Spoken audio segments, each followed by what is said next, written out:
লক্ষ্মীর ভাণ্ডারে দুর্নীতির অভিযোগে ধৃত রাকিবুল শেখকে 10 দিনের হেফাজতে নিল পুলিশ। বহরমপুর ব্লকের রাধারঘাট 1 নম্বর পঞ্চায়েতের শিয়ালমারার বাসিন্দা রাকিবুল শেখের অ্যাকাউন্টে মাসের পর মাস ঢুকছিল লক্ষ্মীর ভাণ্ডারের টাকা।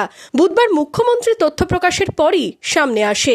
এরপর কি দাবি করেছেন রাকিবুল শেখ?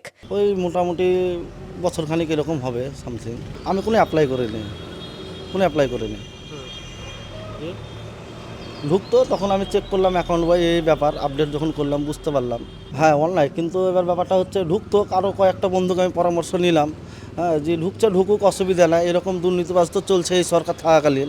হ্যাঁ ঢুকুক অসুবিধা নাই আর কি। টাকা পাচ্ছি 1 বছর।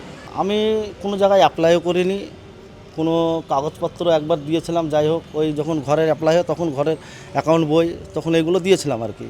তারপরে আর আমি কোনো অ্যাপ্লাই করিনি, কোনো ফর্ম ফিল আপও করিনি, সিগনেচারও করিনি। আমি সরকার তরফ থেকে সরকার যেটা বলবে সেটা করতে হবে আর কি। টাকা যদি সরকার গভর্নমেন্টের টাকা যদি এখন আমি বলে না, আমি তো একা দুর্নীতিবাজ করিনি, দুর্নীতি করিনি, করেছে তো অনেক। সেই সব দুর্নীতিগুলোকেও দেখতে হবে, কারণ আমি যদি সরকার যদি আমাকে যেরকম স্টেপ নেবে সরকারি নিয়ম অনুসারে সেভাবে আমাকে যেতে হবে আর কি, সরকারের নিয়ম অনুসারে। যদিও এই নিয়ে রাধারঘাট 1 নম্বর পঞ্চায়েত প্রধান দাবি করেছেন, এই প্রকল্পের তথ্য আমাদের কাছে থাকে না, ব্লকের কাছেই সমস্ত তথ্য থাকে।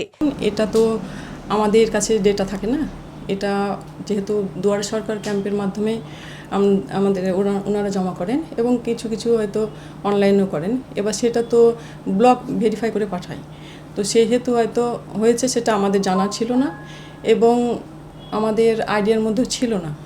একটা আমাদের কাছে কিছুদিন আগে একটা এসেছিলো এরকম, যেটা ভুলবশত হয়তো হয়েছিল, একবারই পেয়েছিলেন উনি, তো সেটা আমরা ব্লকে জানিয়ে ওনার নামটা ডিসকানেক্ট করেছিলাম।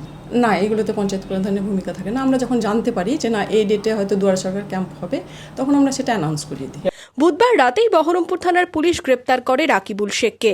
ধৃতের বিরুদ্ধে জাল নথি তৈরি, প্রতারণার উদ্দেশ্যে জাল নথি তৈরি করা হয়, একাধিক ধারায় মামলা রুজু হয়। বৃহস্পতিবার ধৃতকে বহরমপুর কোর্টে তোলা হলে বিচারক তাকে 10 দিনের পুলিশ হেফাজতের নির্দেশ দেন। মনমোহিনী হেলথ কেয়ার, স্বাস্থ্য সেবায় অটুট শ্রেষ্ঠত্বের শিরোপা, জেলায় প্রথম robotic knee replacement, cardiology with cath lab, neurosurgery, specialized trauma unit থেকে স্মাইল ট্রেন, একগুচ্ছ পরিষেবায় নিয়োজিত। Manmohini health care, quality care with personal touch, Baharampur শিল্প তালুক।